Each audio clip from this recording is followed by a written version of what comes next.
भगवत भक्तिप्रेमी सुहृदजन हो. गेल्या शनिवारी भागवत निरूपण याच्यामध्ये अमृत मंथन या कथाभागापाशी आपण होतो. ते दिवशी एकादशी होते. या ठिकाणी गीता पाठ होता संपूर्ण. म्हणून आपण वरचं आपलं जे सभागृह आहे, भिडे केतकर सभागृह, जे आपले दोन्ही संस्थापक आहेत सदाशिव शास्त्री भिडे आणि गवी केतकर, यांचीच नावं आपण सभागृहात दिलेली आहे. तर भिडे केतकर सभागृहात आपला निरूपणाचा भाग झाला होता. त्यावेळेला आपण अखेर या ठिकाणी होतो ते अमृत मंथन. अमृत घेऊन, अमृताचा कलश घेऊन धन्वंतरी हा जो विष्णूचा अंशावतार तो समुद्रातून वर आला. त्या कलशावर दैत्याने झडप घातली. तेव्हा विष्णूनं मोहिनीचं रूप घेतलं आणि आपल्या ताब्यात बळजबरीनं जो काही अमृतकुंभ दैत्याने मिळवला होता तो त्यांना न मिळता देवांना मिळाला पाहिजे, त्यासाठी मोहिनीनं दैत्यांना मोह घातला आणि पंक्तीमध्ये फक्त वाट बघत दैत्य बसले आणि समोरच्या पंक्तीमध्ये देवांना अमृत मिळूनही गेलं. मोहिनीनं अट घातली होती की माझ्या मनाविरुद्ध काहीही करायचं नाही. ती अट कबूल केली होती म्हणून दैत्य गप्प बसले होते. आपण वर म्हटलं तसं दोन्ही हात बांधलेले आणि तोंडावर बोट. आता हात बांधल्यानंतर बोट ठेवता येणार नाही, पण तोंड बंद आणि हात बांधलेले वाट बघत बसले. मोहिनीची कृपा कधी होते आणि आपल्याला अमृत कधी मिळतं. अमृत संपत आलं, दैत्यांना काही मिळालं नाही.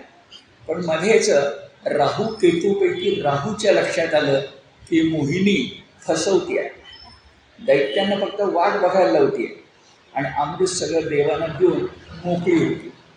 तेव्हा त्यानं दैत्य असून सुद्धा देवांचं रूप घेतलं आणि सूर्यचंद्र ज्या पंक्तीत बसले होते त्या दोघांच्या मध्ये जाऊन तो बसला. त्याला अमृत मिळालं सुद्धा. पण सूर्यानं विष्णू मोहिनीच्या लक्षात दिलं की हा दैत्य आहे. त्या मोहिनीनं आपलं रूप टाकलं, विष्णू रूप धारण केलं आणि तो जो राहू होता त्याचं मस्तक सुदर्शन चक्रानं उडवलं. अमृत त्याला मिळालं होतं, प्राशन केलं होतं, पण ते कंठापर्यंतच पोचलं होतं आणि कंठ तर चिरला गेला, पण मस्तक आकाशात उडालं. ते अमर झालं आणि जो देह होता त्याला अमृत न मिळाल्यामुळं तो मर्त्य झाला, जमिनीवर पडला. पण आकाशात ते जे मुलकं होतं अमर झालेलं राहूचं, त्याच्या मनात एवढा राग होता की सूर्यचंद्राने विष्णूला सांगितलं की हा देव नाही आहे, हा दैत्य आहे. म्हणजे आपल्या भाषेत चहाडी केली किंवा चुगली केली. त्याचा खूप राग आला का.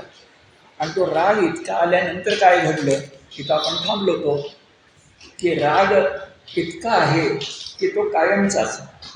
आज चंद्र सूर्य, जोपर्यंत चंद्र सूर्य आहेत आणि राहू आहे तोपर्यंत राग कायम आहे.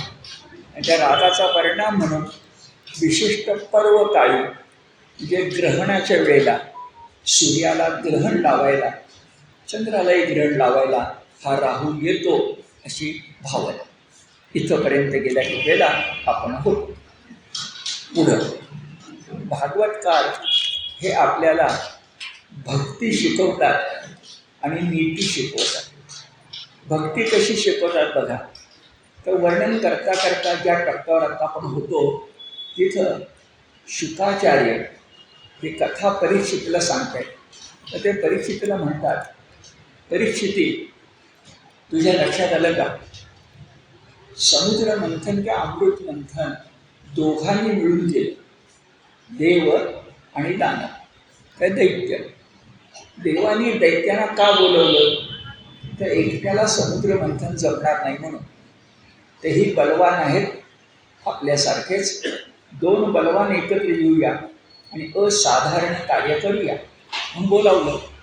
मग देव आणि दानव बळाच्या बाबतीत, ताकदीच्या बाबतीत सारखेच असताना अमृत मात्र मोहिनीच्याकडून का होईना पण देवांना प्राप्त झालं आणि ते काम करण्यात ज्यांनी वाटा उचलला त्या दैत्यांना मात्र प्राप्त झालं नाही. आता याच्यावर शुकाचार्य परीक्षिताला म्हणतात, अरे देव जिंकले आणि दैत्य हरले, त्याचं कारण लक्षात आलं का?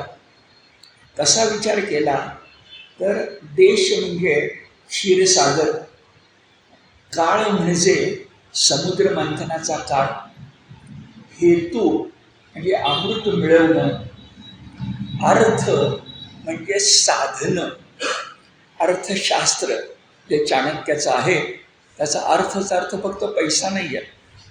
त्या अर्थशास्त्र ग्रंथात चाणक्याने चंद्रगुप्तासाठी राज्यकारभारी सांगितलेला आहे. आणि त्या अर्थ शब्दाचा अर्थ साधनं असा आहे. राज्यकारभाराची साधनं अर्थशास्त्र. शुकाचार्य म्हणतात देश तोच, प्रदेश, काळही तोच, मनातला हेतूसुद्धा तोच, साधनंसुद्धा तीच.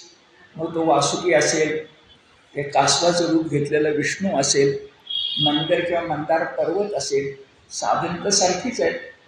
आणि याचबरोबर प्रयत्न आणि बुद्धी ही सुद्धा सारखी. कुणाकुणाची? देवाची आणि दैत्याची. म्हणजे देश, काल, हेतू, अर्थ, प्रयत्न आणि बुद्धी ही 6 कारणं त्या गोष्टी समान.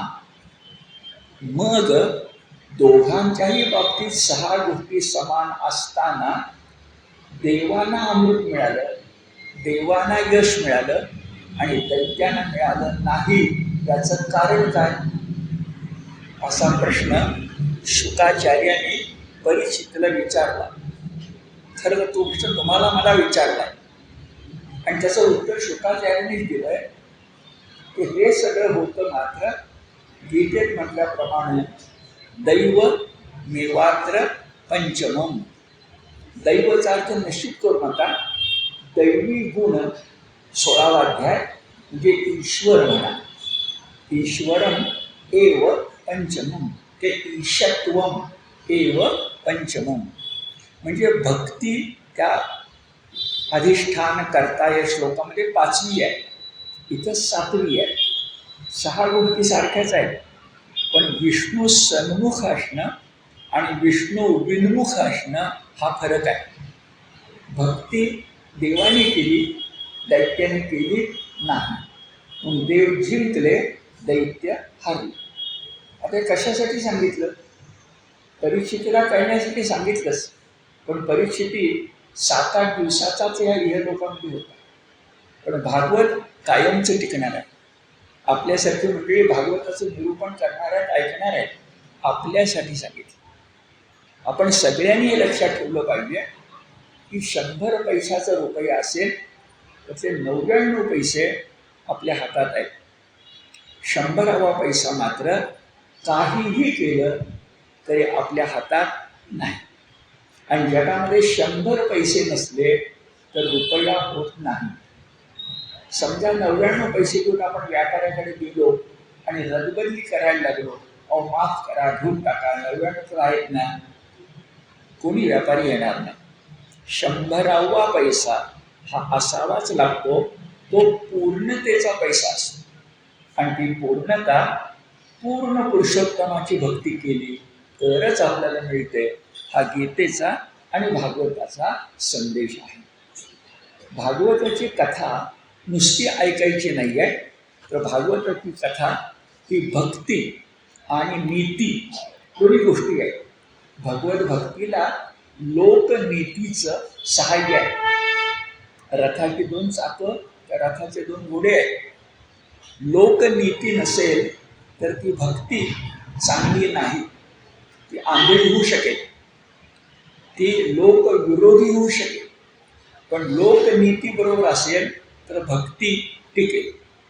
आणि नुसतीच लोकनीती म्हणजे पाश्चिमात्य देशामध्ये म्हणतात बहुजनांना सुख मिळालं. गीता रहस्यात आहे. बहुजनांना सुख मिळालं, काय बिघडलं? अल्पजनांना नाही मिळालं, पण बहुजनांना तरी मिळालं. 70%, 80%, 90% लोकांना मिळालं, 10%नं सोडून द्या. ही पाश्चिमात्य विचारसरणी आहे. पण पौर्वात्य विचारसरणी असं मानत नाही. आपल्याकडं अंत्योदय नावाचा शब्द आहे. अंत्योदय, समाजातला शेवटचा जो माणूस असतो त्यालाही मिळालं पाहिजे. आपल्याकडे बहुजन हिताय बहुजन सुखाय नाही, सर्वजन हिताय सर्वजन सुखाय आहे. ही पाश्चिमात्य आणि पौर्वात्य विचारसरणीतला रस आहे. आणि म्हणून बघा, आपल्याला सांगितलं गेलंय की भक्तीबरोबर लोकनीती पाहिजे आणि लोकनीतीबरोबर भक्ती पाहिजे. दुधात साखर बनावी तशी स्थिती आहे. अशा प्रकारे भागवत आपल्याला शिकवत चाललाय. लोकांच्या मनावर एक बिंबावं म्हणून मुद्दाम म्हटलंय. 6 कारणं आहेत, पण 7वं कारण म्हणजे काय आहे बरं? तो वृक्ष आहे. त्या वृक्षानं पाना फुलानं बहरावं असं आपल्याला वाटतंय. तर काय केलं पाहिजे? त्या वृक्षाच्या मुळाला पाणी घातलं पाहिजे. भागवतातला दृष्टांत आहे. वृक्षाच्या मुळाला पाणी घातलं पाहिजे. मुळाला पाणी घातलं तरी पाना फुलांना मिळणार. तशी 6 कारणं तुमच्याजवळ आहेत, पण भक्तीचं 7वं कारण असेल तर ती 6 कारणं पाना फुलासारखी बहरून येणार आहेत. हे भागवत सांगतंय आपल्याला की भक्ती गोष्ट अशी आहे की एखाद्या झाडाच्या मुळाशी सिंचन करावं, मुळाला पाणी घालावं. आणि एकदा मुळाला पाणी घातलं की झाडांना आपोआपच मिळालं. ती घेतातच. पानं, फुलं, बहर, फळं ही त्यांना निश्चितपणे येतील. अशी नीती आणि भक्ती शिकवल्यानंतर कथेच्या ओघात पुढं म्हटलं की आता विष्णू तिथं थांबला नाही. तर मोहिनी रूप होतं तोपर्यंत दैत्य थांबणार होते, ऐकणार होते. एकदा विष्णूचं दिसल्यानंतर ते सगळं संपलं, पडदा पडला. विष्णू ठरवलं आता थांबण्यात अर्थ नाही. बरं, कार्यभाग तर संपला. अमृत देवानं मिळालं, दैत्यानं काही मिळालं नाही. अपवाद फक्त राहूचा, पण त्याचं तर मस्तकच फक्त, बाकी काही मिळालं नाहीये. आता अशा स्थितीमध्ये थांबायला नको. पण गरुड वाहन विष्णू गरुडावर बसून वैकुंठ लोके निघून गेला. इकडं दानव मात्र अतिशय संतापले. दानव दैत्य मात्र अतिशय संतापले. कारण एवढे कष्ट करून अमृत मिळालं, उत्पन्न झालं समुद्र मंथनातून, पण ते अमृत आम्हाला मिळालं नाही, देवाला मिळालं. मग दैत्यांना अतिशय राग आला. त्याने आयुध सज्ज केली आणि देवावर दानव धावून गेले. पण आता तर अमृत मिळाल्यामुळं आणि पंक्तीत बसून प्राशन केल्यामुळं देव हे अजर आणि अमर झाले होते. ती शुक्राचार्यांची संजीवनी विद्या दैत्यांच्या पाशी होती, पण मेल्यानंतर जिवंत करणारी होती. अमृत कसं आहे बरं? मरायलाच देत नाही. अधिक चांगलं केले. आजारी पडल्यानंतर औषध घेण्यापेक्षा आजारीच न पडणं हे अधिक चांगलं आहे. कारण अमृत प्राशन केलेले हे सगळे देव बलाढ्य झाले आणि त्यांच्यावर दैत्य किती रागावून आयुध घेऊन सज्ज होऊन आले तरी काही उपयोग नव्हता. पण दैत्य काय माघारी थांबणारे नव्हते. त्यांनी हल्ला करायचा प्रयत्न केला. ज्या ठिकाणी मंथन झालं त्या क्षीर समुद्राच्या काठावर देव आणि दैत्य यांच्यामध्ये घनघोर युद्ध झालं. शस्त्रांचे आघात, ते हातात तलवार घेऊन, आणि अस्त्रांचे आघात, अग्नेस्त्र, पर्जन्यास्त्र, वरुणास्त्र फेकून मारणं, अशा प्रकारचे अस्त्राचे आघात आणि समोरासमोर शस्त्राचे आघात हे झाले. दैत्यांचा राजा बलिराजा, ह्याचीच कथा पुढे वामन अवतारात येणार आहे. हा जो बलिराजा आहे तो प्रल्हादाचा नातू आहे, सामान्य नाही आहे. अशा स्थितीने त्याला तर राजा म्हणून अधिकच राग आला आणि त्याने ठरवलं दैत्य देव अमर झालेत करेल, पण यांना सरळ काही स्वर्गामध्ये परत जाऊ द्यायचं नाही. त्या रणांगणात त्यांना पराभूतच करायचं. आणि म्हणून त्याने एक चमत्कार केला. दैत्य हे मायावी शक्तीमध्ये अटाईट असतात. महाभारताचा मयासुर आठवा, माया बाजार आठवा, मय सभा आठवा. तर तसे ते आहेतच, म्हणजे ती ताकदच आहे. या दृष्टीनं त्याने असं दिव्य विमान त्यांना त्याच्याविषयी होतं. त्याचं नाव आहे वैहायस. हे विमान गरुडाच्या आकाराचं, आकाशगामी आणि अशा ताकदीचं की क्षणात दिसतं आणि क्षणात दिसत नाही. परिणामी त्या विमानावर हल्ला करणं मोठं कठीण आहे. पुन्हा ते विमान एखाद्या रथापेक्षा मोठं तर आहेच, पण त्या विमानात शस्त्र अस्त्र यांनी ते सज्ज आहे. त्यात बलिराजा एकटा बसला आणि त्यानं वरून सगळ्या देवांच्या वर हल्ला करायला सुरुवात केली. अन्य दैत्य समोरासमोर लढाई करतच होते, पण आकाशगामी असणारा आणि कुठल्याही क्षणी भूमीवर येणारा, हल्ला करावा तोपर्यंत पुन्हा आकाशात निघून जाणारा, एखादी तलपती वीज असावी आणि ती जशी मुठीत पकडता येत नाही, त्याप्रमाणे वैहायस विमानात बसलेला बलिराजा इंद्राला सुद्धा सामर्थ्याच्या बाबतीमध्ये श्रेष्ठ वाटायला लागला. आणि आता काय करणार असा प्रश्न आला. तरी देवेंद्र आहे तो सरसावला. तो आता अमृतून अधिकच तेजस्वी झाला होता. वर्णन केलंय, उदया चलावर पूर्व दिशेला सूर्यनारायण उगवत असताना कसा केशरी आणि सुंदर दिसतो, तसा रणांगणामध्ये येणारा इंद्र सुंदर दिसत होता, बलवान होता. पण बलिराजा वैहायस विमानामधून त्याच्यावर हल्ला करत होता. थोडक्यात देव आणि दैत्यांचं घनघोर युद्ध झालं. आपले भागवतकार घनघोर युद्ध झालं एवढा शेरा मारून थांबत नाही. ते कलाकार आहे, कलावंत आहे. त्यांना तुमच्या माझ्या डोळ्यासमोर चित्र उभं करायचं. आणि म्हणून युद्ध कोणामध्ये झालं याच्या त्यांनी जोड्या रंगवल्या. त्या कालखंडामध्ये ध्यानात घ्या की युद्धाचे काही नियम असायचे. महाभारतात 18 दिवसापैकी 9-10 दिवसापर्यंत अभिमन्यू वध होईपर्यंत ते नियम पाळले गेले. पण अभिमन्यूचा वध झाला, तिथे एकदा नियम मोडले आणि पुन्हा नियम मोडलेच. पण असू दे, मुळामध्ये काही नियम असायचे. तशा नियमामध्ये जो रथात असतो त्या रथीनं दुसऱ्या रथीवरच हल्ला करायचा असतो. जो पदाती असतो म्हणजे पायदळातला असतो त्यानं पायदळावरच हल्ला करायचा. तशा जोड्या कशा रंगवल्यात बघा. सगळी नावं तुम्हाला माहिती आहेत. बलिराजा आणि इंद्र मोठी जोडी. बलिराजा आणि इंद्र. तारकासूर आपल्याला ऐकून माहिती आहे, तो एका बाजूला आणि शंकराचा मुलगा षडानन हा दुसऱ्या बाजूला. एका बाजूला कालनाभी आणि दुसऱ्या बाजूला यमराज. एका बाजूला प्रल्हादाचा मुलगा आणि बलीचे वडील विरोचन आणि त्यांच्या विरुद्ध सूर्यनारायण. एका बाजूला शंबर, दुसऱ्या बाजूला त्वष्टा. त्वष्टा हा विश्व करण्यासारखा. शंबर आणि त्वष्टा. एका बाजूला त्यांना आपल्याला माहिती आहे वृषपर्वा, दुसऱ्या बाजूला अश्विनी कुमार. एका बाजूला नमुची अपराजित पौलोम, त्याच्या विरुद्ध विश्वेदेव. त्याला शब्द बघा, आपण विश्वदेव नाही म्हणायचं, विश्वेदेव. आपण मंत्र पुष्पांजली म्हणतो ना आरतीनंतर, त्यात शब्द विश्वदेव नाही आहे, विश्वेदेव. तर हे विश्वेदेव, विश्वदेव म्हटलं तर विश्वाचा देव झाला, सामान्य नाम झालं. पण विश्वेदेव हे विशेष नाम. तर विश्वेदेव आणि पौलोम.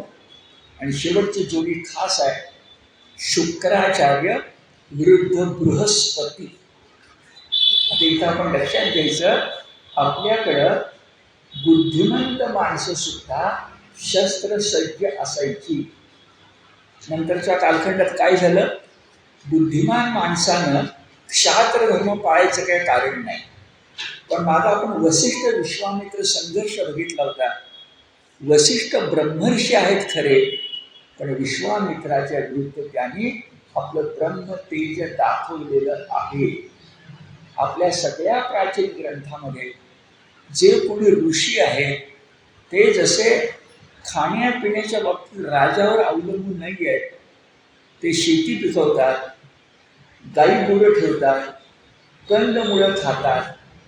आजच्या भाषेत बोलायचं तर शासनाचं अनुदान घेत नाही आणि म्हणून ते शासनावर अवलंबून नसतात. आणि त्याचबरोबर त्यांच्यावर जे शिष्य असतात त्या शिष्यांना सकाळपासून संध्याकाळपर्यंत सूर्यनमस्कार, योगासनं, आवश्यक तेवढी शस्त्रविद्या ही मिळायची. त्याला पटणारे उदाहरण जातातला तुम्हाला सांगतो. ते इतिहास काळातलं आहे. संत श्रेष्ठ एकनाथ 9-10 वर्षाचे होते तेव्हा आजी आजोबांना न सांगता पैठणून उठले आणि त्यांनी बाळ पावलं देवगिरी किल्ल्याकडे वळले. देवगिरी, ज्याला नंतर दौलताबाद म्हटलं गेलं, तो जो देवगिरी आहे त्याचे जे प्रमुख होते ते जनार्दन स्वामी. या जनार्दन स्वामी दत्त भक्त होते.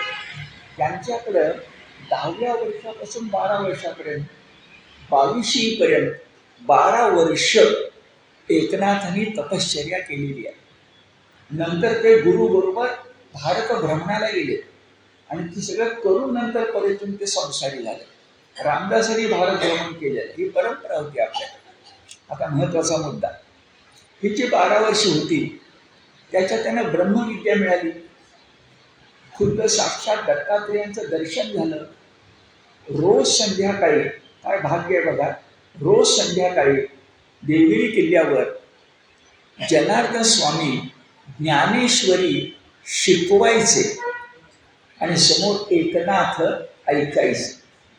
गुरुमुखातून ज्ञानेश्वरी एकनाथाने ऐकलेली आहे आणि म्हणूनच एकनाथानंतर ज्ञानेश्वरीचं शुद्धीकरण केलं पाहिजे हा विचार मनामध्ये बालवयातच रुजला असेल. आता मध्ये घटना अशी घडली की जनार्दन स्वामी कधी कधी राज्य कारभार जो असेल तो जरा कमी असला की एकदम उठायचे आणि देवगिरी किल्ल्यावरच पण जरा एका बाजूला असलेल्या ठिकाणी, कड्याच्या बाजूच्या ठिकाणी जायचे आणि एका गुहेमध्ये तपश्चर्या करीत बसायचे. फारसं काय त्यावेळी कोणी त्रास द्यायचा नाही, तसे ते गेले होते. आणि अचानक देवगिरी किल्ल्यावर परचक्र चालून आलं. जेव्हा एकनाथाने कळलं की आता परचक्र चालून आलंय आणि आपले गुरु तर समाधीत मग्न आहेत, तेव्हा वय वर्षे 15 असेल, 16 असेल, 18 असेल, पण 22पेक्षा कमी एकनाथांनी शस्त्रागारामध्ये जाऊन चिलखत चढवलं, शिरस्त्राण घातलं, अश्वावर बसले, तलवार चालवली आणि असा पराक्रम केला की परचक्र परतवून लागलं. परत आले, सगळं काढून ठेवलं आणि पुन्हा ब्रह्मविद्या. 15 दिवसानंतर नगरची निजामशाही, हैदराबादच्या नंतर नगरची निजामशाही, त्यांच्याकडनं जनार्दन स्वामींना नजराणा आला 10-12 दिवसांनी की फार मोठा पराक्रम केला, शत्रूला हरवलं. तेव्हा त्यांना प्रश्न पडला, आपण तर काही लढाई केलीच नाही, मग कसा नजराणा आला? चौकशी केली तेव्हा कळलं जनार्दन स्वामीच साक्षात भासावेत असे एकनाथ रणांगणामध्ये लढलेले आहेत.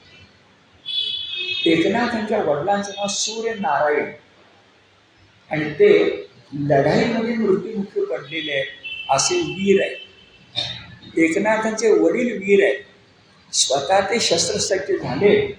मग रुक्मिणी संवारामध्ये 18 अध्यायपैकी शिशुपाल कृष्ण लढाईमध्ये इतकं चांगलं वर्णन कसं येतं? एकनाथ तर काही लढाई करत नव्हते, त्याचं कारण इथं आहे. पण मला एवढंच आता तुम्हाला सांगायचे, बाकी काही नाही, की एकनाथ जनार्दन स्वामींच्याकडे ब्रह्मविद्या, आत्मविद्या शिकत असताना स्वतःच्या देहाचं रक्षण करण्याइतपत शस्त्रविद्या सुद्धा शिकलेले आहेत. जसं प्रत्येकानं पैलवान व्हायला पाहिजे असं नव्हे, पण रामदास स्वामींनी मारुतीची उपासना सांगितली आणि गावोगाव तालमी असल्या पाहिजे ती बलोपासना सांगितली. ही आपली परंपरा. हे ध्यानामध्ये घेतलं की जुळी बघा, शुक्राचार्य विरुद्ध बृहस्पती. लढाई ते फार महत्वाचं आहे. शुक्राचार्य विरुद्ध बृहस्पती. बरं, जोड्या कळल्या आम्हाला युद्धाच्या. आता शस्त्र कोणती होती? आपले ग्रंथ हे इकडं ज्ञानकोश असतात आणि दुसरीकडं सामाजिक परिस्थिती पण सांगतो. ज्ञानेश्वरीचा अभ्यास करताना देवगिरीचं यादवांचं राज्य होतं. हेमाडपंत ज्याच्या नावाची देवळं असतात तो प्रधान होता. त्यावेळची सामाजिक परिस्थिती कशी होती हे ज्ञानेश्वरीतून आपल्याला कळू शकतं. तसं मी शस्त्रांची नावं सांगतो. इसवी सन पूर्व भागवत येलं गेलं तेव्हा ही शस्त्र होती आणि त्यातली काही अजूनही आहेत. ही आपली देशी शस्त्र आहेत. देशी नावं बघा: तीक्ष्ण बाण, खड्ग, तोमर, भृशुंडी, चक्र, गदा, खड्ग, पट्टे. पट्टे म्हणजे लांब लचक अशी तलवार. 2 पट्टे हातात घेऊन पुरंदरावर बाजी मुरारबाजी लढले असं आपण इतिहासामध्ये वाचलेलं आहे. 2 पट्टे विलक्षण असतात. तुम्ही एकदा ते पट्टे फिरवायला लागला की तुमच्या आसपास शत्रूला येता येत नाही. आला की तुकडा पडला. अशा प्रकारचे पट्टे. नंतर शक्ती फेकून मारायची. परशु, भाले, परिघ, मुदगर आणि फार मला आवडतं हे गोफणी.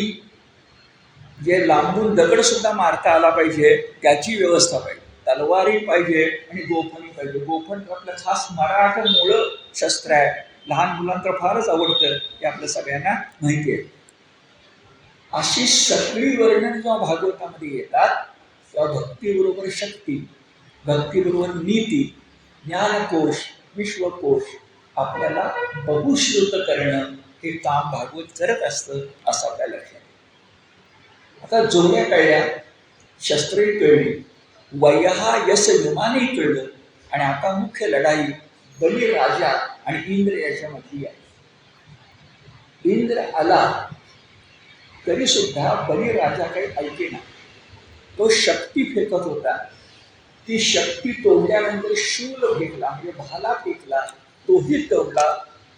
अशा वेळेला आता करायचं काय म्हणून बलिराजानं वैहायस विमानातून अनेक शस्त्र अस्त्र आकाशातून इंद्रावर मारायला सुरुवात केली. तेव्हा मात्र इंद्रानं आपला रामबाण काढला आणि तो म्हणजे वज्र. एकदम काढलेलं नाहीये. रणांगणावर एकदम काही करायचंच नसतं. आता वज्राघात केला आणि वर्णन छान केलंय. पर्वतांचे पंख कापल्यानंतर पर्वत जसे खाली कोसळावे तसं वज्राघातानं वैहायस विमान खाली कोसळलं. चमत्कारिक विमान, मायावी विमान आणि विमानामध्ये बसलेला बलिराजा भूमीवर पडला.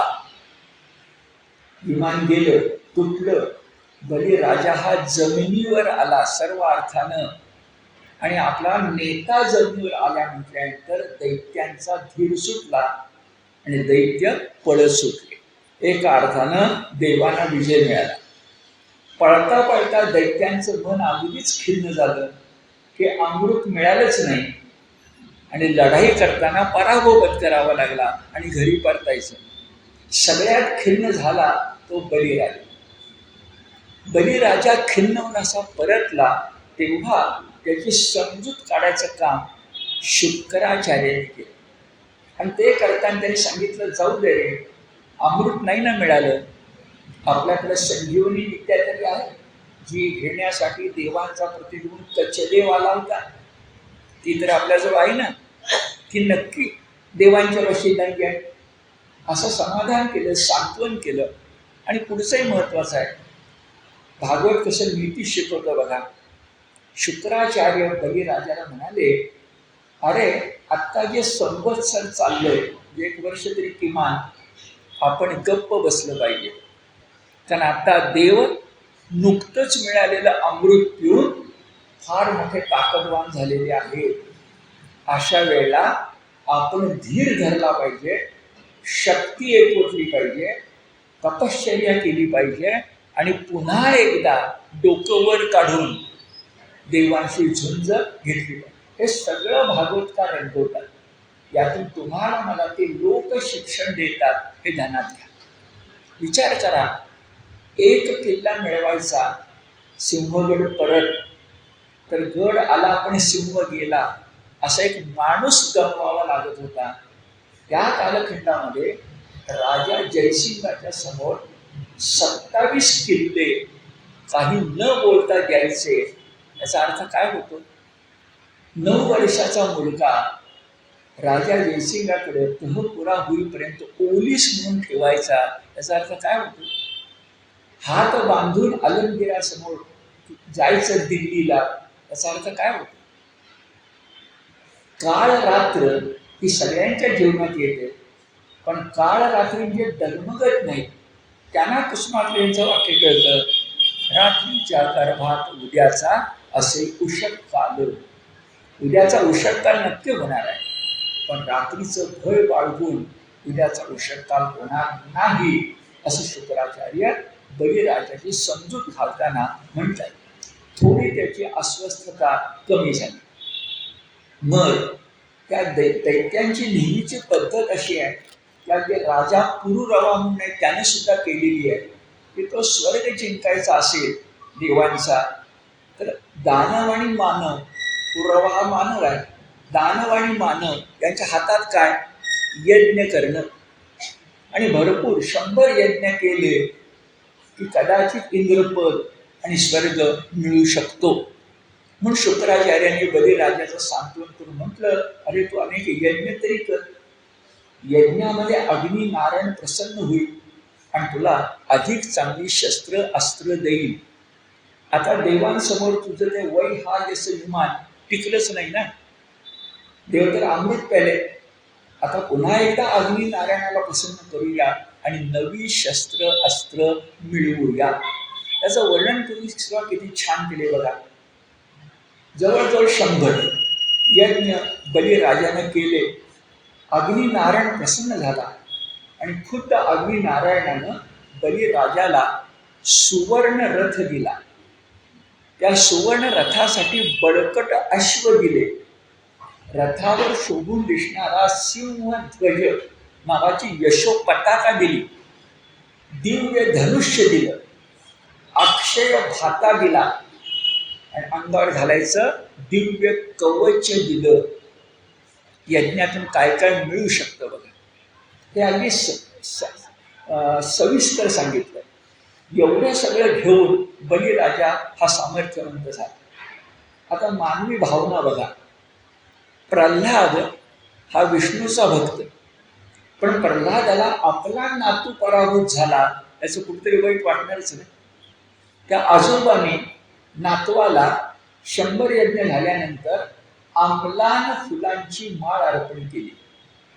ज्याची फुलं कधी कोमेजतच नाहीत अशी माळ आजोबांनी नातवाला दिली.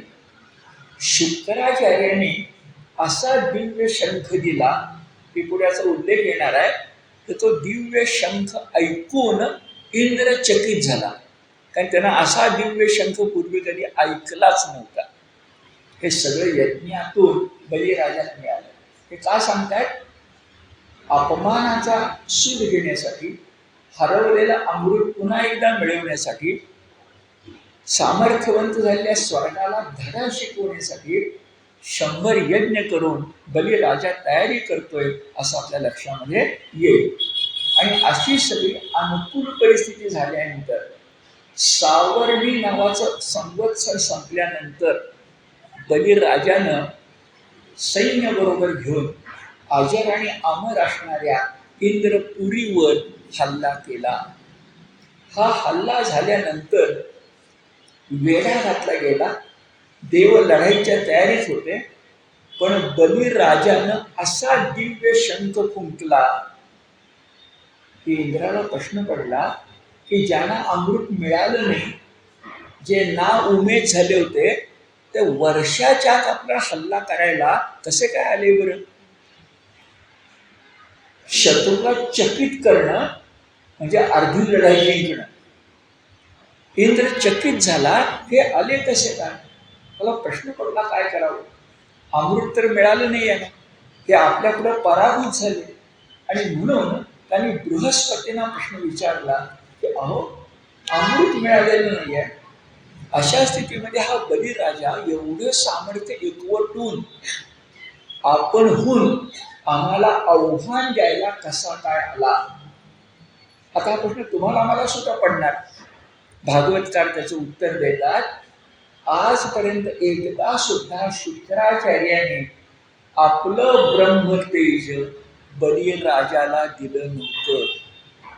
आता मात्र बलिराजानं 100 यज्ञ केल्यानंतर अग्निनारायणानं काहीतरी दिलं. आजोबांनी फुलांची माळ दिली, तशी शुक्राचार्यांनी त्यांचं आयुष्यभराचं जे दिव्य तेज होतं ते सगळं दिलं. आणि ते सगळं दिलं होतं म्हणून बलिराजाला पाताळ ढकलण्यासाठी वामनावतार घ्यावा लागला, हे लक्षात घ्या. देव अवतार उगीच घेत नाही, म्हणजे गरज नसेल तरी घेत नाही, वाट पाहतो. यदा यदा हि धर्मस्य परित्राणाय साधूनां, जरा वाट पाहतो. तुम्ही काय करताय बघतो. तुम्ही काहीच केलं नाही तर देव येणारच नाही. काय तुमचं व्हायचं ते होऊ देऊ नये. पण तुम्ही काही करत असाल तर 100 पैसा घेऊन तो बिचारा येईल. तर शुक्राचार्यांनी सगळं ब्रह्मतेज दिलं होतं. त्याला शब्द वापरलाय ऐंद्रिय शक्ती, मानसिक शक्ती आणि तपाचरणी शक्ती. ऐंद्रिय शक्ती म्हणजे इंद्रियांची शक्ती. आता इंद्रियांची शक्ती शुक्राचार्यांची आणि बलिराजाची वेगळी काय असणार? बाहूची ताकद, मनकटाची ताकद इंद्रियांची सारखीच असणार ना. मग ऐंद्रिय शक्ती म्हणजे काय? तर आठवा, दधीची जी इंद्रिय होती, दधीचीच्या ज्या अस्थी होत्या त्याचाच उभयचर झाला ना. तो शुक्राचार्य तपस्वी असल्यामुळं, ते मनोविजय करू शकत असल्यामुळं, ते इंद्रियांचे गुलाम नसल्यामुळं शुक्राचार्यांची इंद्रिय जी होती ती ऐंद्रिय शक्ती, ऐंद्रिय शक्ती इंद्रिय शक्ती आहे, म्हणजे इंद्राची शक्ती आहे, इंद्रियांची नव्हे, इंद्राची शक्ती आहे. दुसरी मानसिक आणि तिसरी तपाचरणी. शुक्राचार्य तपस्वी होते. शुक्राचार्यांचा उल्लेख वेगळ्या नावानं पण गीतेमध्ये विभूती योगामध्ये आलेला आहे. विभूती योगामध्ये 10व्या अध्यायात 37वा श्लोक आहे. त्यात म्हटलंय, कवीना उशना कवी. पटकन उशना म्हणजे कोण आपल्याला कळत नाही. उश उरस्व आहे. उशना म्हणजे शुक्राचार्य. चुकून काही लोक शुकाचार्य म्हणतात. नाही, इथं शुकाचार्यांचा संबंध गीतेत काय नाही, भागवतात आहे. उशना कवी म्हणजे शुक्राचार्य. पुन्हा जे 2 मोठे ऋषी आहेत, एक कश्यप आणि भृगु, ज्या कुळामध्ये परशुराम झाला भार्गव, त्या भृगु कुळातले शुक्राचार्य. भृगु कुलोत्पन्न आहे शुक्राचार्य. दैत्यांचे गुरु आहेत हे मान्य, पण अत्यंत तपस्वी आहे. आणि कवीना उशना कवी का म्हटलं? आपण तर कवी म्हणजे साध्या भाषेत इंग्रजीतला पोएट म्हणतो, कल्पनेच्या राज्यामध्ये राहणारा.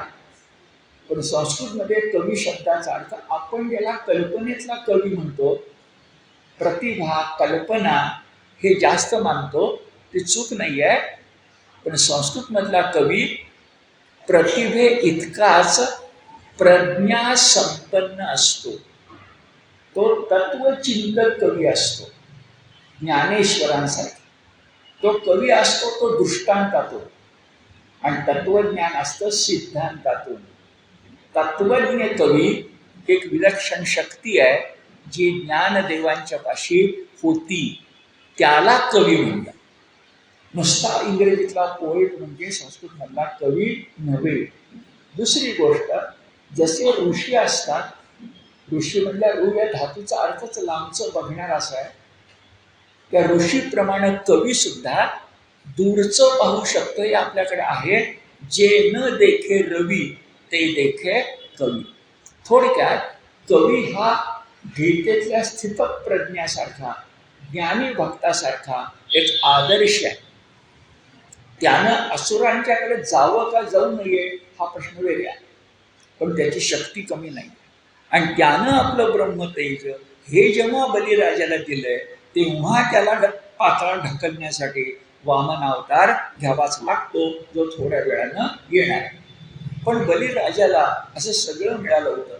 आणि म्हणून जेव्हा तो इंद्रपुरीसमोर उभा राहिला तेव्हा वर्षापूर्वी जसा कठीण काळ बलिराजाचा होता तसं वर्षानंतर कठीण काळ इंद्राचा आला. हे रहाट गाडगच आहे, चक्र नेहमी क्रमेण. आणि आता इंद्राच्याही लक्षामध्ये आलं की आपला कठीण काळ आलेला आहे. तर आता दोन गोष्टीची आपल्याला मदत आहे. भागवत किती नीती सांगतं बघा. एक म्हणजे प्रतीक्षा आणि दुसरी म्हणजे तितिक्षा. प्रतीक्षा म्हणजे वाट पाहणं अनुकूल काळ येईपर्यंत, आणि तितिक्षा म्हणजे सहन करणं. माणसाला पराभव फार काळ सहन होत नाही, तो सहन करण्याची ताकद म्हणजे तितिक्षा, आणि अनुकूल काळ येईपर्यंत वाट बघायची म्हणजे प्रतीक्षा. इंद्राला ते माहिती होतं आणि मग इंद्राने केलं काय. काय गंमत आहे बघा. इंद्रानं लढाईच केली नाही. इंद्राने ठरवून टाकलं की आता लढाई करून शुक्राचार्यांच्या ब्रह्मतेजाचा पराभव आपल्याला करता येणार नाहीये. म्हणून न बोलता त्यांनी स्वर्ग रिकामा करून दिला. बलिराजा फारच प्रसन्न झाला, खुश झाला. चला, लढाई न करता स्वर्ग ताब्यामध्ये आला.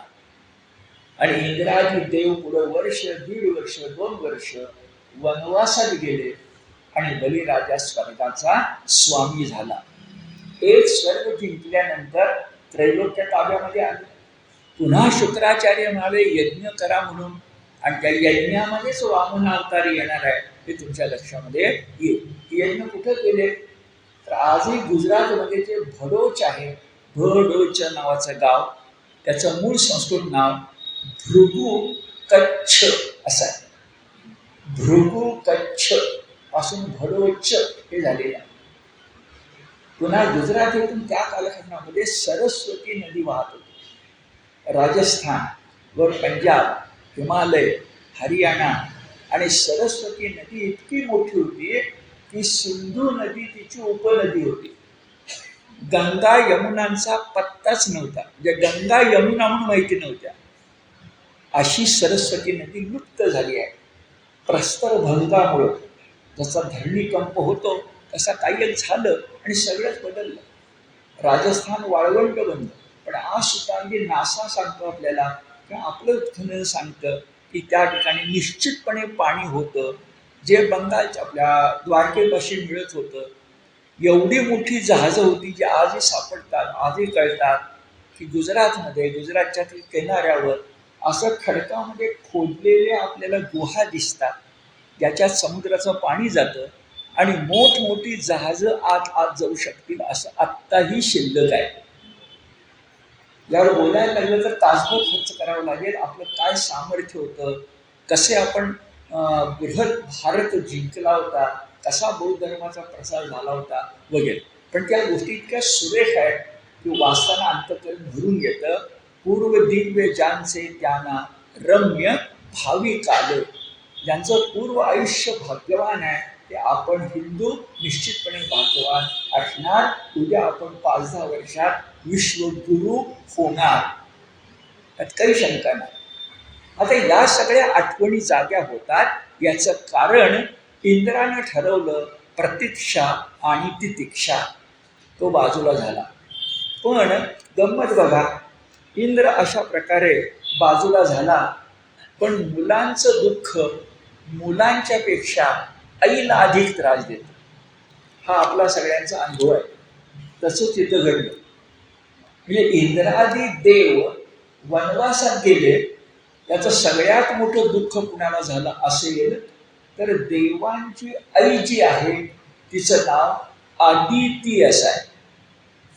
आदितीपासूनच आदित्य म्हणजे सूर्यनारायण हा शब्द आला. आता तिचं नाव अदिती अदिती आणि तिच्या सवतीचं नाव दिती.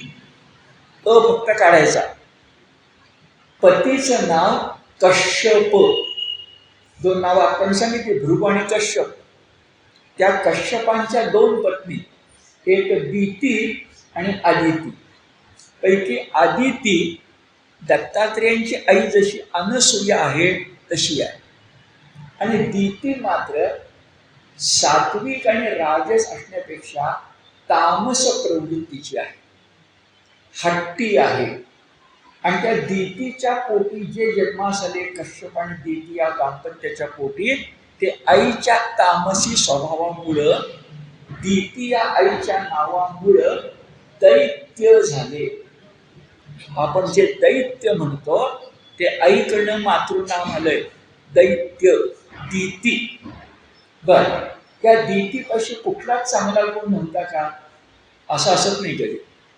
इतके तामस असणारी, म्हटलं तर राजस असणारी, थोडीशी सात्विक होती, म्हणजे ही दिती शंकराची भक्त होती.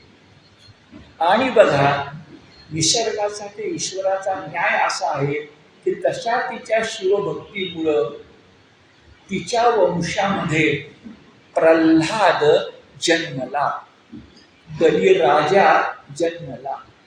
असुर आहे, दैत्य आहे, पण विष्णूचा भक्त झाला. कारण आईनं कधी काळी शिवोपासना केलेली आहे. चांगलं पेरलं तर चांगलंच उगवतं, वाईट पेरलं तर वाईट उगवतं, त्याला काही इलाज नाही. मुद्दा असा की प्रल्हादाच्या जन्माचं कारण आपल्याला कळलं. पण आता काय घडलं? दितीचे पुत्र असणारे दैत्य म्हणजे प्रल्हाद, विरोचन आणि बलिराजा पैकी बलिराजानं स्वर्ग ताब्यात घेतला की दितीचे पुत्र थाटामाटात राहिले, आणि आदितीचे पुत्र, दुसऱ्या पत्नीचे पुत्र इंद्रादी देव वनवासी झाले. त्या आदितीला अतिशय वाईट वाटलं, ती दुःखी कष्टी झाली, खिन्न झाली. आणि योगानं ती ज्या आश्रमात होती त्या आश्रमामध्ये तिचे पती कश्यप आले. आता ते कुठून आले तर तीर्थयात्रा करून आले, हिमालय दर्शन घेऊन आले. आपल्याकडे एक पद्धत अशी आहे की अगदी संन्यासी जरी झाला, संन्यासी त्याला काही उरलेलं नाही आहे, नाव गाव काही नाही, शिखा त्याग करायचा, यज्ञोपवीत काढून टाकायचं, नावही सोडायचं, वेगळं नाव घ्यायचं, संन्यासी. पण हे किती कौतुकाचं आहे बघा. त्या संन्यासाला पण एक दंडक असा आहे की 12 वर्षानंतर त्यानं आपल्या गावी परत यायचं आणि मातृभूमीचं दर्शन घ्यायचं. केवढ्या आपल्या परंपरेमध्ये राष्ट्राचा विचार आहे. बरं, कुणाला भेटायचं संन्याशांना? आई वडिलांना भेटलं तर भेटले, पण आई वडिलांना भेटायसाठी 12 वर्षांनी परत यायचं नाही आहे, मातृभूमीला वंदन करायला परत यायचंय, हे आपल्या लक्षामध्ये येतं. तसंही असेल, पण कश्यप मुनी मात्र योगानं आले. आणि आता कश्यप हा पती आणि पत्नी आदिती यांचा संवाद जो रंगलाय तो भागवतकार एखाद्या प्रापंचिकाला आवडेल अशा प्रकारचा रंग होता. इथं भागवत आपल्याला आवडतं, अधिक आवडतं भक्तीपेक्षा. संवाद कसा आहे बघा. तर कश्यप आल्यानंतर विश्रांतीसाठी प्रथम इतक्या दिवसांनी पती घरी परत आला म्हणून त्याचं पूजन केलं. नंतर त्यानं आसन ग्रहण केलं, जलपान हे झालं, सगळ्या गोष्टी आहेत. आणि कश्यपाने बघितलं की आपली पत्नी सगळ्या गोष्टी यथासांग, यथाविधी, यथाक्रम पार पाडतीये, पण तिचा चेहरा मात्र म्लान आहे, दुःखी कष्टी आहे. आणि म्हणून कश्यपाने आपल्या बायकोला विचारलं की एवढी तो दुःखी कष्टी का? काय घडलं बरं असं? आता काय घडलं बरं असं याबद्दल जे प्रश्न विचारलेत ते आपल्या भारतीय संस्कृतीचं दर्शन घडवणारे प्रश्न विचारलाय. 3 प्रश्न विचारले. पहिला प्रश्न असा की तू गृह कार्यामध्ये व्यग्र असताना दाराशी कोणी अतिथी आला होता आणि तो विनमुख परत गेला, हे तुला नंतर कळलं. आणि अतिथी देवो भव ही आपली संस्कृती असल्यामुळं आणि अतिथीचा अपमान झाल्यामुळं चूक झाली म्हणून तू दुःखी कष्टी तर नाहीस ना. इथं आपली संस्कृती अतिथी देवो भव हे आपल्या दृष्टीने अत्यंत महत्वाचं. हा सद्गुण आहे. त्याची विकृती झाली तर काय होत याचा अनुभव आपण पारतंत्र्यात घेतलाय. पण म्हणून सद्गुण चूक नाही. आपण कोंगल विसरलो, सद्गुण चूक नाही. ही गोष्ट मी तुम्हाला सांगितली की मला आठवत नाही आहे. सांगितली असेल तर पुन्हा एकदा ऐका. एक 3-4 वर्षापूर्वीची गोष्ट आहे. नाशिकमध्ये जी वृत्तपत्र आहेत, म्हणजे अगदी लोकसत्ता महाराष्ट्र सुद्धा नाशिकमध्ये आहेत, त्यांची आवृत्ती असते. एका वृत्तपत्राचे 5 तरुण पत्रकार, त्याच्यामध्ये 3 मुलं आणि 2 मुली, अशी 5 जण सायकल प्रवास करीत 2-3 वर्षापूर्वी नाशिकहून काळाराम मंदिरापासून निघाली आणि सायकलनंच रामेश्वरला जायचं असं त्यांनी ठरवलं. असा सायकल प्रवास करीत ती गेली आणि नंतर त्यांनी लेख लिहिला. 2-1 वर्ष ती किमान झाली. त्या लेखातली एक हकीकत तुम्हाला मला सांगायची वाटते. पूर्वी सांगितली असेल तर पुन्हा. त्या 5 जणांनी आपले अनुभव लिहिले आणि अनुभव लिहिताना ते असं म्हणतात की कुठल्याही गावामध्ये गेलं तर देवळामध्ये राहायला अडचण काहीच नाही. पण समजा गावातलं दूध फार पडकच असलं, काट्याकुट्याने भरलेलं असलं, तर जे कुठल्या गावातलं बरं घर दिसेल, श्रीमंत नको पण बरं घर दिसेल, पडवी असेल, सोपा असेल, अंगण असेल, अशा कोणाच्याही घरामध्ये जाऊन आम्ही सांगत असू. 5 जण म्हणतायत कन्याकुमारीपर्यंत किती प्रांतमध्ये लागतात बघा नाशिकपासून. संध्याकाळच्या वेळेला आम्ही जर त्यांना म्हटलं असे असे 5 तरुण पत्रकार आहोत, देशस्थिती वर्तमान पाहत चाललो आहोत सायकलवरून, आम्ही तुमच्या अंगणामध्ये झोपलो तर चालेल का? आमच्यापाशी बिछाना वगैरे आहे. कोणी आम्हाला नाही म्हटलं नाही, सगळ्यांनी राहायला जागा दिली. पण त्या 5 जणांनी लिहिलं एकही घर असं नव्हतं की झोपायला जागा दिल्यानंतर संध्याकाळ रात्र झाल्यावर त्यांनी आम्हाला पुढचा प्रश्न विचारला नाही. असं एकही घर नाही की तुमच्या जेवणाची तरतूद काय. कारण माणसं बांधून आणतील ते किती आणतील बरं, तर तेही शिळं पाक होऊ शकतं की नाही. 20-25 दिवस लागणार आहेत सायकलनं प्रवास करायला. त्यांनी म्हटलंय प्रत्येक घरामध्ये जिथं आमची वस्ती होती त्या ठिकाणी एक प्रश्न असायचा, जेवलात का? घर कसलंही असो. हे 2 वर्षानंतर तरुण मुलांचे अनुभव बघितल्यानंतर आपली भारतीय संस्कृती काय आहे ती कळते. आणि आजही आहे. तुम्ही मी सगळे असेच आहोत. दाराशी कोणी आला आणि तो उपाशी असेल आणि आपण जीव, हे शक्यता नाही. म्हणून ते विचारतायत दाराशी कोणी अतिथी आला तर किती छान आहे बघा. तो गृहकृत्यामध्ये व्यग्र होतीस म्हणून तुझं लक्ष गेलं नाही आणि तो विनमुख परत गेला, असं तर घडलं नाही ना. दुसरा प्रश्न विचारला किती छान आहे. मी देशांतराला गेल्यानंतर पती बरेच दिवस भेटला नाही म्हणून दुःखी कष्टी झालेली तू एक दिवस तुझ्या हातून अग्निहोत्राची पूजा तर चुकली नाही ना. आज जरा मागं वळून बघा ते अग्निहोत्र हे काय आहे नेमकं. नुसती अग्नीची पूजा नाही आहे. त्या अग्निहोत्रामध्ये जे काही सुगंधी किंवा अन्य द्रव्य टाकलं जायचं ते घराभोवती प्रदूषण जे असेल त्याचं शुद्धीकरण करायचं, हेच आहे. आता नव्या काळामध्ये माणसं म्हणते जुन्या काळात शेती होती, आजच्यासारखी स्पर्धा नव्हती, लोकांना घरं होती. आता पुण्यात घर मिळत नाही, लोकांना घरं होती, अग्निहोत्र शक्य होतं. आणि आता आम्हाला कशा सांगतात? तेव्हा आपण म्हणू नाही आम्ही तुम्हाला सांगत नाही, पण काय होतं हे लक्षात घ्या ना. आज प्रदूषणासाठी फ्रान्स अमेरिकेशी करार करून त्यांचे कोट्यवधी पैसे घ्यायचे तर आमचे कोट्यवधी घालायचे, हे लागणारच नाही असं आपल्याकडे सहज विचार मनामध्ये येतो. पुन्हा सामाजिक स्थिती म्हणून तुम्ही आठवून बघा, अनेक गावांच्या मध्ये एक तरी देवराई असायची की नाही? आठवून बघा. देवराई याचा अर्थ काय? देवाला दिली राई. आणि काय समजूत असायची? देवराई मधलं झाड तोडलं तर शिक्षा होईल, एकही झाड तुटायचं नाही. अशा देवराया जे नागर वस्तीतली फुफ्फुस आहेत, माणसा जसं फुफ्फुस आहे तसं देवराय आहे. किती आपल्या परंपरेमध्ये बरोबर बसवलेलं होतं. आपण नको तो विकास करण्यासाठी सृष्टीला भकास करत चाललो आहोत. आपल्या जवळची एक नदी आहे, राम नदी म्हणून. आता अधिक बोलत नाही, जर तुम्ही वाचत बिचत असाल काय घडलंय त्या राम नदीचं.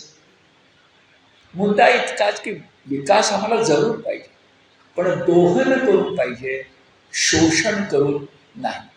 ती गोमाता आहे, ती सृष्टी माता आहे, तिच्याकडे मागा, ती देते. अगदी पाणी अडवा, धरणं बांधा. भाकरा नांगल पहिलं धरण आहे स्वतंत्र भारतातलं, करा, पण तिचं ऐका जरा. काहीच ऐकायचं नाही, हे काही फारसं बरोबर नाही.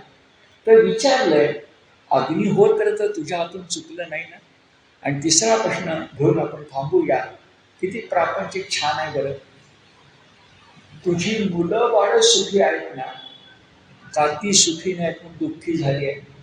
तेव्हा तिच्या डोळ्यात टचकन पाणी आलं आणि ती म्हणाली, बरोबर ओळखलं, माझी मुलं बाळ सुखी नाही आहेत. माझी मुलं इंद्रादी देव वनवासात आहेत. कंसात ती म्हणायला असेल, तुम्ही कश्य पहा रानावनात फिरता, तुम्हाला काय असेच फिरत राहाल, तसे फिरा पाहिजे तर देवासाठी. पण माझी मुलं इंद्र आणि स्वर्गात बसली होती, ती आता वनवासी झाली आहे म्हणून मी दुःखी आहे. तेव्हा कश्यपाने तिची समजूत घातली. तिला एक व्रत सांगितलं, त्याचं नाव पयो व्रत असं आहे. छान रंगवले भागवतकाराने. त्याच्यातून अंशावतार वामन जन्मास आला आणि पुढे काय घडलं हे नंतर आपण बघू. थांबू.